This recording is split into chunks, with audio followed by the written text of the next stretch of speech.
Les demandes à renouveler se trouvent dans la bannette Demande en cours de validité et dans la bannette AAC à renouveler. Clique sur la bannette et nous voyons une file active avec des demandes qui possèdent un petit rond, un petit symbole ici. Ce sont les demandes qui peuvent être renouvelées. Lorsqu'il n'y a pas de petit rond, c'est que les demandes ne peuvent pas être renouvelées. En effet, nous constatons que ce sont les initiales du même patient. Là, c'était sa demande initiale. Là, c'était une première demande de renouvellement. Et donc, pour faire un renouvellement, il faut toujours repartir de la dernière autorisation octroyée. Pour renouveler la demande, il y a deux possibilités. Soit de cliquer directement sur le petit bouton « Renouveler ». Êtes-vous sûr? Oui.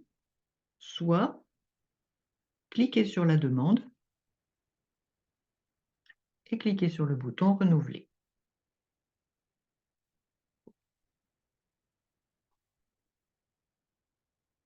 Ici, nous voyons un message d'erreur car en effet, la demande de renouvellement a été faite le jour même, donc l'application signale qu'on est en train d'en faire un deuxième et peut-être qu'il s'agit d'une erreur. Au niveau des informations générales, on a gardé le numéro de dossier de la demande initiale et le numéro de dossier prendra son nouveau numéro une fois la demande enregistrée.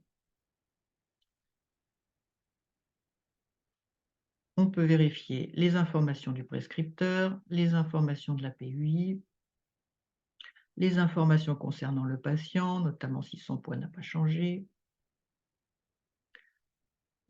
Au niveau du médicament, on peut tout à fait enregistrer à ce stade, ce qui permet de réduire les champs pour avoir une meilleure visibilité sur la demande.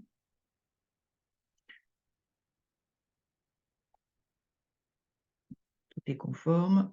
Ensuite, comme d'habitude, remplir la demande 2 fois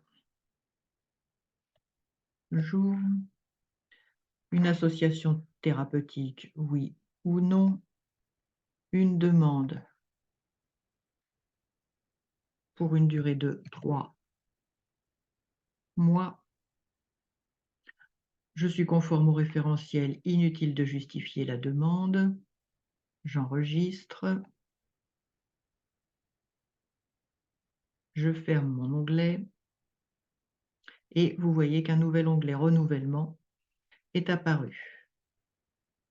Comme il s'agit d'un second renouvellement, la date de début de traitement a été renseignée. Lors du premier renouvellement d'un traitement, il conviendra de remplir cette date. Les données relatives à l'efficacité du traitement, on avait renseigné bonne efficacité au premier renouvellement, traitement efficace oui, et on avait sur l'échelle gradué à 5 l'efficacité du traitement, on n'avait pas enregistré d'effets indésirables. Si on coche oui, parce que maintenant il y en a, il faudra noter le niveau de tolérance malgré tout, c'est-à-dire qu'on peut avoir des effets indésirables, mais que le patient les tolère quand même bien. Et par exemple, mot de tête. Voilà. On enregistre et on peut transmettre à la PUI. Oui.